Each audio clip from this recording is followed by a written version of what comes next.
Mari yung anak ni paring Banjo. May kasamang lalaki kagabi.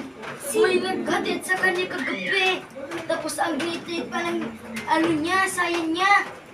Tapos parang lumalaki rin yung tiyan. Diyos ko, baka Mari buntis na yun. Oo nga, baka buntis na yun. Tapos si Aling Banjo, nag-ano lang, kasi hindi niya alam yung anak niya. Mayroon na palang siyang nabuntis. Hindi nabuntis, siya yung nabuntis, Madi. Hindi siya yung nakabuntis. Siya yung nabuntis.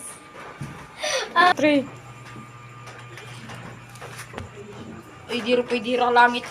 Wrong. May ka. Alam mo, Mari, yung lalaki